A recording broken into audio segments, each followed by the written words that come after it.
Hai, Assalamualaikum warahmatullahi wabarakatuh dan salam sejahtera. Bertemu kembali dengan perkongsian bersama Cikgu Fariza Zaki untuk mata pelajaran perniagaan. Okay, sebelum ini, Cikgu dah share Masri Kertas 2 bagi siri yang pertama. So, untuk hari ini, kita sambung untuk siri yang kedua. Masih lagi contoh soalan kertas 2 bagi mata pelajaran perniagaan. Okey. Untuk hari ini, cikgu kongsikan soalan daripada koleksi percubaan negeri-negeri seluruh Malaysia. Untuk hari ini, cikgu ambil soalan daripada Johor. Okey, soalan nombor 2, bahagian A. So kita tengok dulu soalan yang pertama 2A.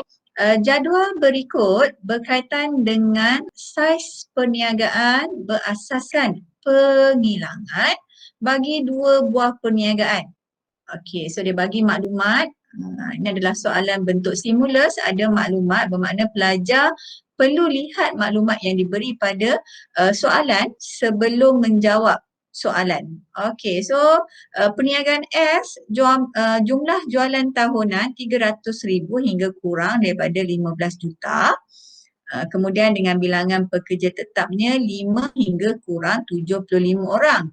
Okey, ini perniagaan S.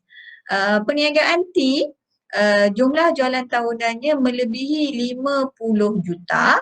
Kemudian bilangan pekerja tetap 200 orang ke atas. Okey, kedua-dua perniagaan S dengan T ni terlibat dalam perniagaan berasaskan penghilangan. Okey, pelajar dah belajar tajuk ni dia ada dua, satu penghilangan, satu lagi ialah perkhidmatan. So fokus pada soalan ini lebih pada penghilangan. Okey, so soalan dia, tentukan saiz perniagaan S dengan T 2 markah. Kemudian soalan ceraian 2, 2A2, jelaskan kelebihan saiz perniagaan S berbanding dengan saiz perniagaan T 4 markah. Okey, so mari kita lihat jawapan dia.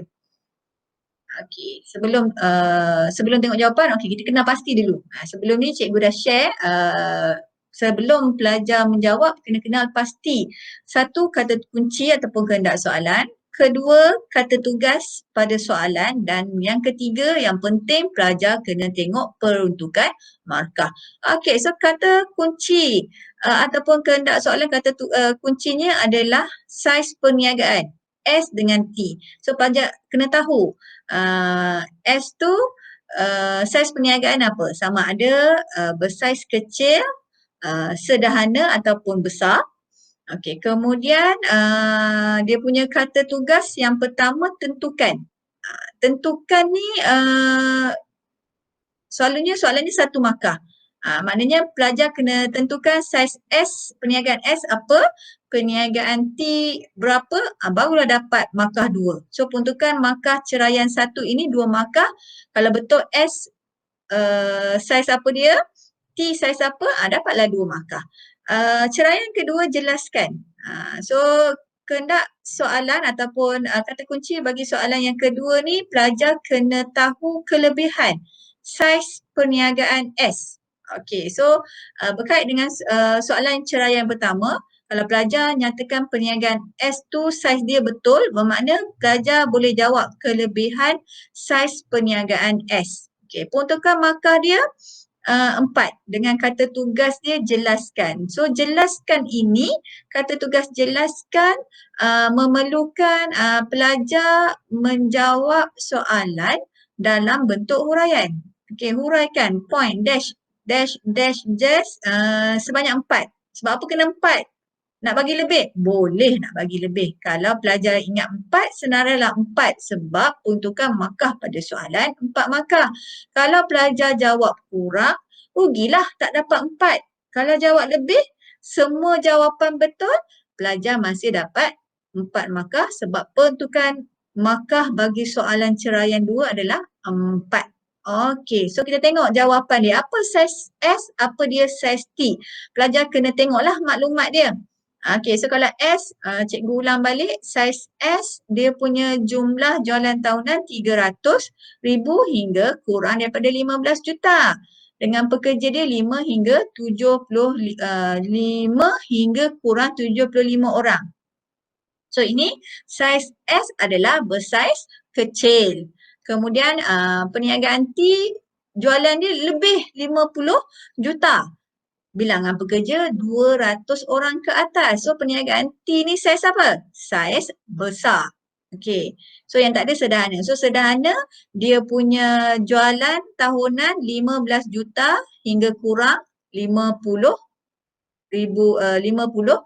juta bagi jumlah jualan tahunan. Kemudian bilangan pekerja dia di tengah-tengah lah, di antara 75 orang hingga kurang 200 orang. So soalan yang pertama itu, ceraian yang pertama bersaiz saiz perniagaan S kecil, saiz perniagaan T besar. Dah dapat 2 markah. Okey, soalan 2, jelaskan kelebihan saiz perniagaan S. Bermakna pelajar kena nyatakan kelebihan perniagaan bersaiz kecil.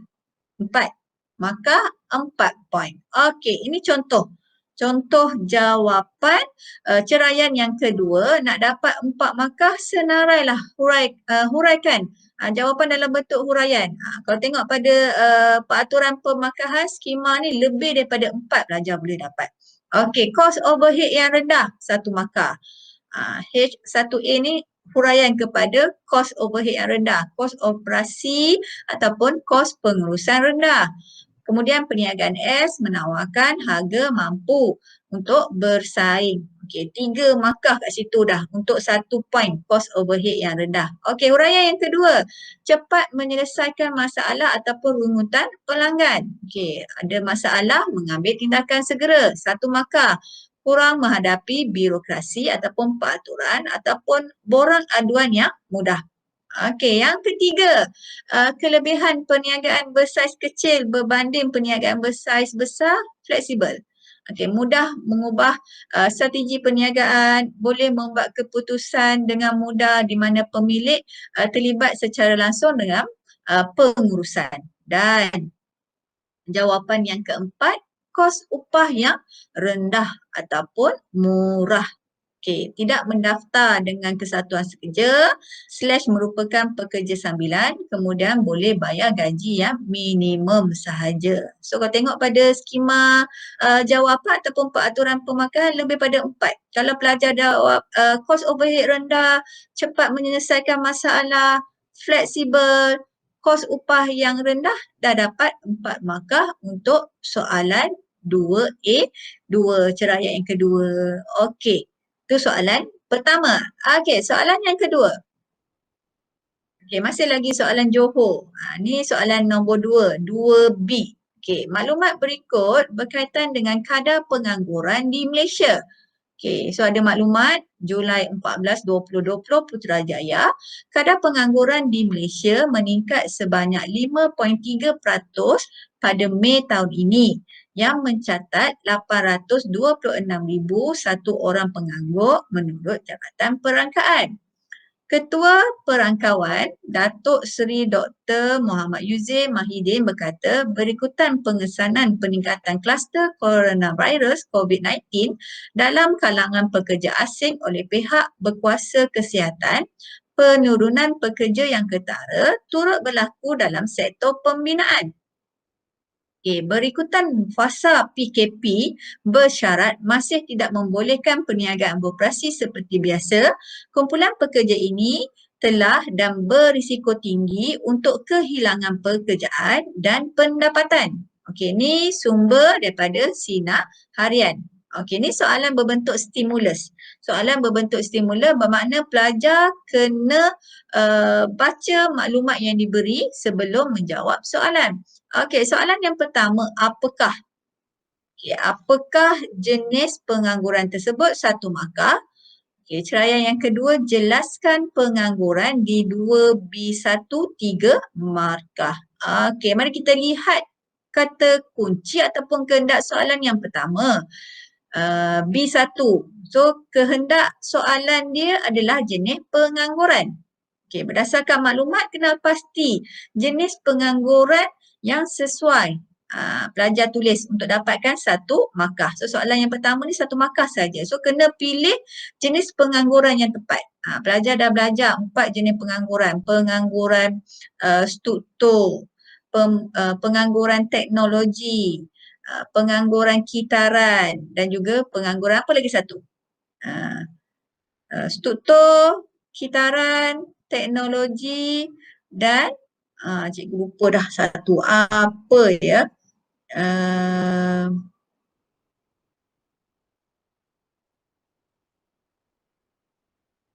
Bermusim. Bermusim. Kitaran, struktur, bermusim dan teknologi. Okey, so kata tugas soalan ni apakah? Apakah? Nyatakan, tentukan. Semua soalan itu 1 markah. Peruntukannya mesti 1. Bermakna pelajar perlu memberi jawapan yang tepat. Okey, kata tugas yang kedua, jelaskan pengangguran. Okey, kehendak soalan masih lagi berkait dengan pengangguran. Berkait dengan soalan 2B1, kata tugas jelaskan jawapan dalam bentuk huraian, peruntukan markah 3.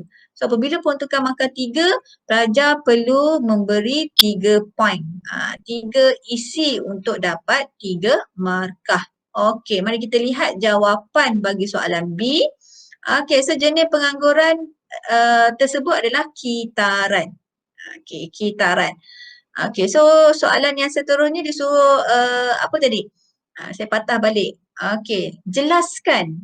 Jelaskan pengangguran. Bermakna kena jelaskan pengangguran kitaran. Okey, so pengangguran kitaran berlaku disebabkan oleh kemelesetan ekonomi / deflasi. 1 markah. Perniagaan kehilangan sebahagian pendapatan. Tidak mampu membayar gaji pekerja, syarikat muflis ataupun rugi.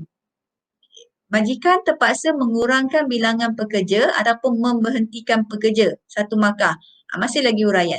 Yang keempat, kerajaan perlu menjalankan dasar fiskal. Memperkenalkan percukaian baru / meningkatkan perbelanjaan. Kemudian jawapan yang kelima, H5, dasar kewangan, iaitu menurunkan kadar faedah / menggalakkan aktiviti pelaburan.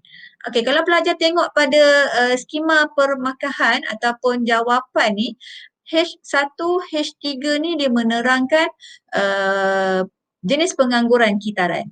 Pergi kepada H4 sampailah H5, ini lebih kepada langkah untuk mengatasi pengangguran kitaran. Pelajar tulis apa-apa saja yang berkaitan dengan pengangguran, tapi mesti berkait dengan pengangguran kitaran lah. Janganlah tulis pengangguran teknologi ke, pengangguran struktur ke. Itu kira dia salah konsep. SK dah. So terangkan soalan tu, jelaskan jenis pengangguran, so jelaskan. Okey, itu saja untuk hari ini. Sehingga bertemu di perkongsian akan datang. Jangan lupa untuk tekan button loceng, subscribe channel Cikgu Fariza Zaki, komen dan juga share video cikgu dengan rakan-rakan yang lain jika rasa perkongsian cikgu hari ini memberi manfaat. Okey, sekian. Assalamualaikum warahmatullahi wabarakatuh.